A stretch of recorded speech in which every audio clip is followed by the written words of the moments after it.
Hello guys, कैसे हो आप लोग। मैं आर के वेरवाल। हम जो बायोलॉजी के अंतर्गत जो पिछली क्लास में हम लोगों ने तंत्रिका तंत्र के बारे में जो टॉपिक चल रहा था, तंत्रिका तंत्र वाला, उस टॉपिक के अंतर्गत पिछली क्लास में हमने मस्तिष्क के बारे में, मस्तिष्क वाला चल रहा था।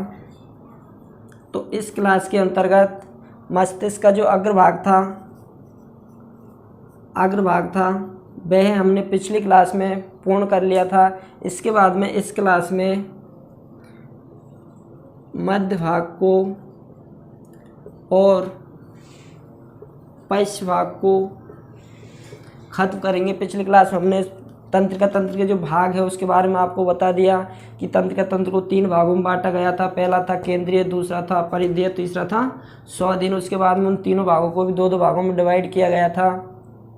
फिर उन 2-2 भागों को भी अन्य भागों में डिवाइड किया गया। तो हमारा जो मस्तिष्क वाला भाग था उसे 3 भागों में डिवाइड किया गया था। कितने? 3 भागों में डिवाइड किया गया था मस्तिष्क वाले भाग को। पहला जो भाग था वह था अग्रभाग, दूसरा जो भाग था वह था मध्य भाग, और तीसरा जो भाग था वह था पश्च भाग। कौन सा? पश्च भाग था। इसके बाद में इन तीनों भागों को भी, अग्रभाग को 3 भागों में डिवाइड किया गया था, मध्य भाग को 2 भाग में, पश्च भाग को भी 2 भागों में विभाजित किया गया था। पहले की अगर बात करें अग्रभाग की, तो अग्रभाग को सेरिब्रम, थैलेमस, हाइपोथैलेमस, इन 3 भागों में डिवाइड किया गया था। उसके बाद में बात करें मध्य भाग की, तो मध्य भाग को 2 भागों में विभाजित किया गया था। पहला था सेरिब्रम पेंडिकल। कौन सा था? सेरिब्रम पेंडिकल। मध्य भाग के दूसरे भाग की बात करें तो दूसरा भाग था कार्पोर। कौन सा? कार्पोर क्वार्डी। उसके बाद में पश्च भाग की बात करें तो पश्च भाग को भी 2 भागों में विभाजित किया गया था। पहला था सेरिबेलम। कौन सा था? सेरिबेलम। उसके बाद में दूसरा था वह था मेंडुला। कौन सा? मेंडुलम। इन भागों में मस्तिष्क को विभाजित किया गया था। तो पिछली क्लास में हमने अग्रभाग को कंप्लीट कर लिया गया, अर्थात सेरिब्रम है, थैलेमस है, हाइपोथैलेमस है, इसके बारे में विस्तार से अध्ययन कर लिया। इसके बाद में इस क्लास के अंतर्गत आज हम मध्य मस्तिष्क और पश्च भाग के जो भाग है, सेरिब्रम पेंडिकल है, कार्पोर है, क्वार्डी, और सेरिबेलम है, मेंडुला है, इसके बारे में विस्तार से अध्ययन करेंगे। तो चलिए स्टार्ट करते हैं मध्य भाग को।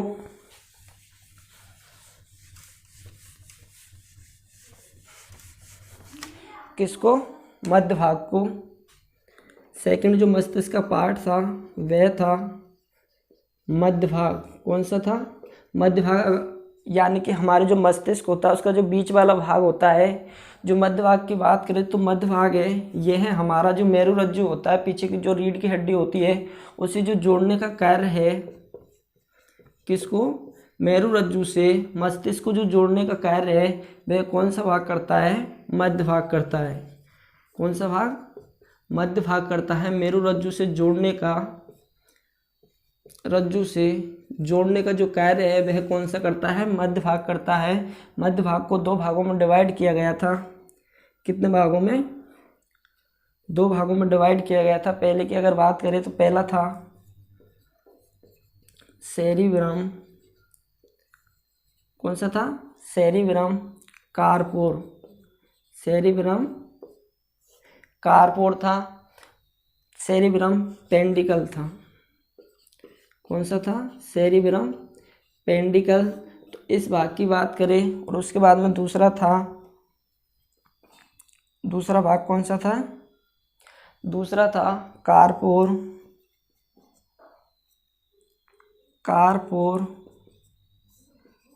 क्वार्डी। इन दोनों भाग को मध्य भाग के अंतर्गत इनका अध्ययन करेंगे। उसके बाद में पश्च मस्तिष्क के बारे में अध्ययन करेंगे। तो चलिए स्टार्ट करते हैं सेरिब्रम पेंडिकल को। सेरिब्रम पेंडिकल की अगर बात करें तो इसे कुरा सेरिब्री नाम से भी जाना जाता है। किस नाम से जाना जाता है? सेरिब्रम पेंडिकल को कुरा सेरिब्री नाम से भी जाना जाता है, अर्थात इसे अन्य किस नाम से भी जाना जाता है? सेरिब्री नाम से भी जाना जाता है। उसके बाद में बात करें कि जो ये है हमारे मस्तिष्क के अन्य अंग है, हमारे मस्तिष्क के जो भाग है उन्हें किससे जोड़ने का कार्य करता है?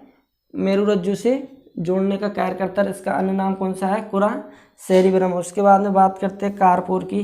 कार्पोर जो कोआर्डी है उसकी अगर बात करें तो ये इसका जो हमारा बॉडी के अंतर्गत जो महत्वपूर्ण कार्य होता है वह होता है श्रवण, अर्थात सुनने की शक्ति है वह किसके द्वारा होती है? मस्तिष्क का जो मध्य भाग होता है सुनने की, देखने की, अर्थात श्रव्य व देखने की शक्ति किससे होती है?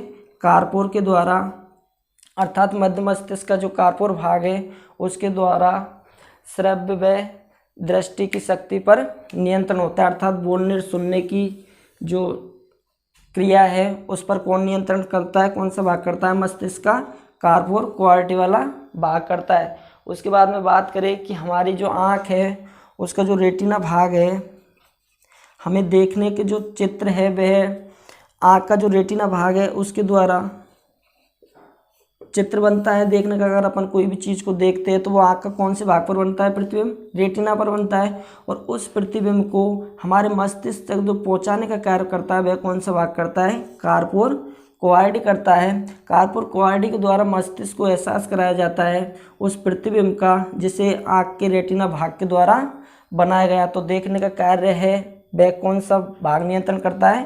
कार्पोर क्वार्डी वाला भाग नियंत्रण करता है। उसके बाद में बात करें कि जो कान में जो सुनने की जो श्रव्य तंत्रिका है, कौन सी? श्रव्य जो तंत्रिका है उस सुनने की जो प्रक्रिया है, अर्थात कान के जो द्वारा जो ध्वनि सुनी जाती है उसे मस्तिष्क तक पहुंचाने का जो कार्य किया जाता है वह किसके द्वारा किया जाता है? कार्पोर क्वार्डी के द्वारा। इसके बाद में बात करते हैं तीसरे भाग की, जो पश्च भाग है। कौन सा? मस्तिष्क का जो लास्ट भाग है,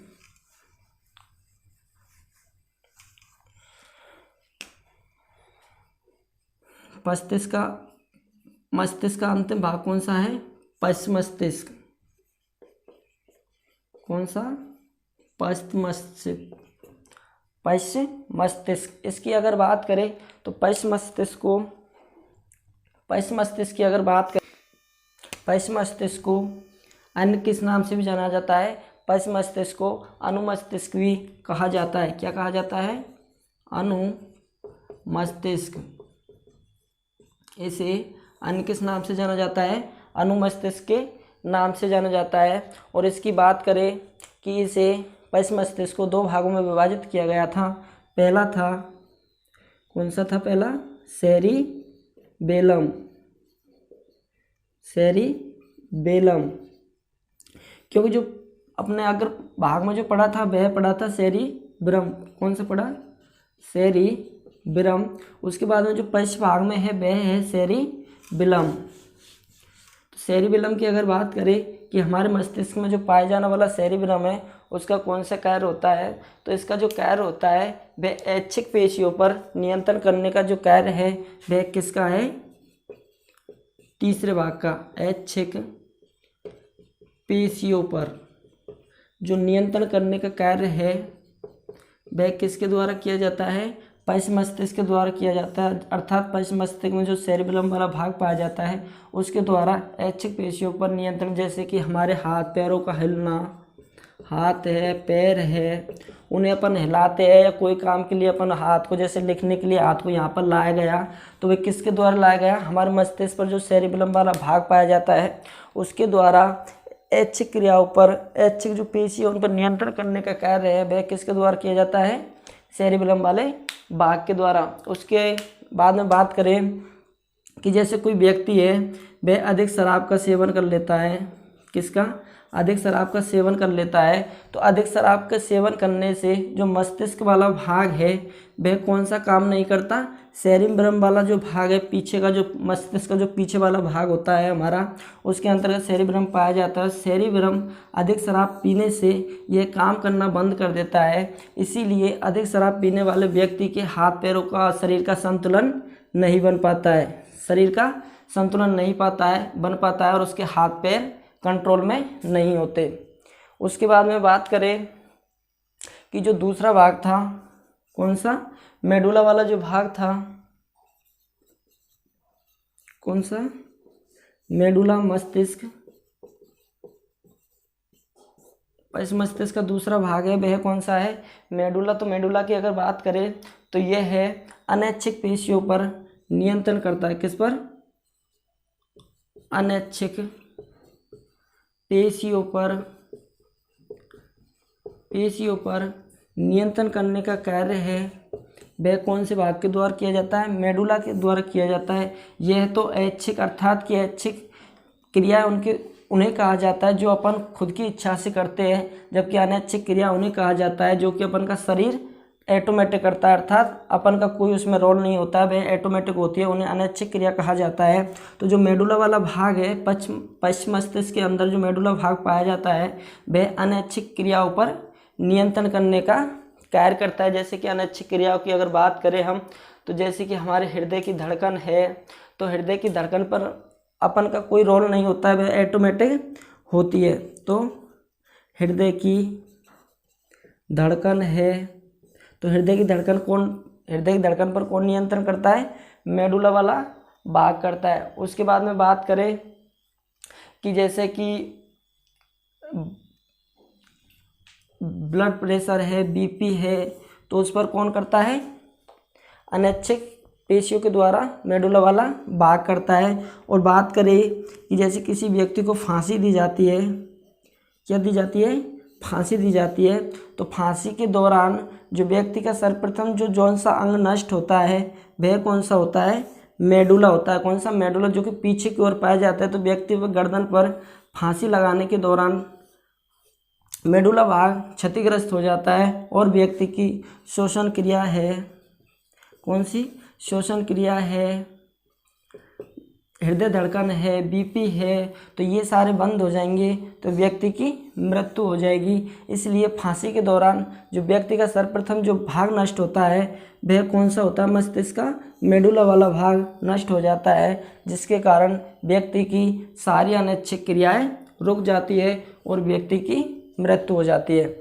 उसके बाद में बात करें कि जैसे कि हमारे मस्तिष्क का जो दूसरा भाग था, मस्तिष्क का दूसरा भाग है वह कौन सा है, मेरुरज्जु।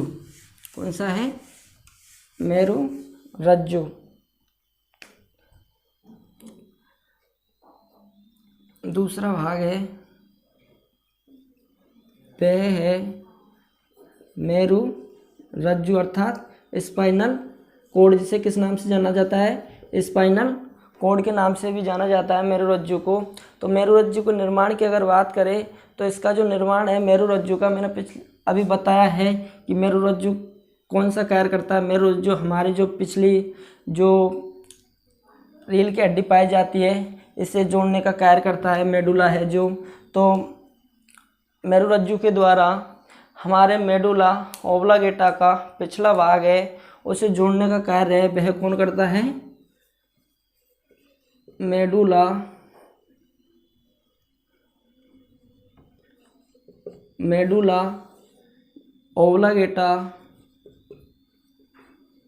ओब्लांगेटा वाला भाग है, यह हमारे मस्तिष्क को मेरुरज्जु से जोड़ने का कार्य करता है। उसके बाद में बात करें कि जो प्रतिवर्ती क्रिया है, कौन सी, प्रतिवर्ती जो क्रिया है उन पर जो नियंत्रण करने का कार्य है वह किसके द्वारा किया जाता है, मेरुरज्जु के द्वारा किया जाता है। और अगर बात करें कि समन्वय की क्रिया है, नियंत्रण है, वह समन्वय है, वह किसके द्वारा किया जाता है, मेरुरज्जु के द्वारा किया जाता है। उसके बाद में बात करें कि हमारे मस्तिष्क में जो आने जाने वाले जो उद्दीपन है, क्या है, आने जाने वाले हमारे मस्तिष्क में कई विचार आते जाते रहते हैं उल्टे सीधे, तो वो विचार किसके कारण आते हैं, मेरुरज्जु के द्वारा उन विचारों को लेकर किसके द्वारा पहुंचाया जाता है, मस्तिष्क के द्वारा पहुंचाया जाता है। जो हमारे मस्तिष्क में जो उद्दीपन आते हैं उन उद्दीपनों का संवहन करने का जो कार्य है वह किसके द्वारा किया जाता है, मेरुरज्जु के द्वारा किया जाता है। उसके बाद में यह है, यहाँ तक जो हमारा तंत्रिका तंत्र को 3 भागों में विभाजित किया गया था। तो उसका जो पहला भाग था वह यहाँ तक खत्म हो गया, क्योंकि इसके अंतर्गत पहला केंद्रीय तंत्रिका तंत्र था। तो केंद्रीय तंत्र को 2 भागों में बांटा गया था। पहला था मस्तिष्क और दूसरा था मेरुरज्जु। कौन सा था, मेरुरज्जु। तो इन दोनों के बारे में हमने विस्तार से अध्ययन कर लिया, अर्थात तंत्रिका तंत्र का जो पहला भाग था केंद्रीय तंत्रिका तंत्र वह खत्म हो गया। उसके बाद में जो चलेगा वह चलेगा दूसरा पराधीन तंत्रिका तंत्र। तो इसके बारे में सेकंड पार्ट के बारे में हम अगली क्लास में विस्तार से अध्ययन करेंगे। ओके दोस्तों, तो हमारी अगली क्लास होगी जो बायोलॉजी का जो 23वां पार्ट होगा। कौन सा 23वां पार्ट होगा, उसके अंतर्गत तंत्रिका तंत्र का जो सेकंड पार्ट है पराधीन तंत्रिका तंत्र, उसके बारे में अध्ययन करेंगे अगली क्लास में। ओके दोस्तों, थैंक यू।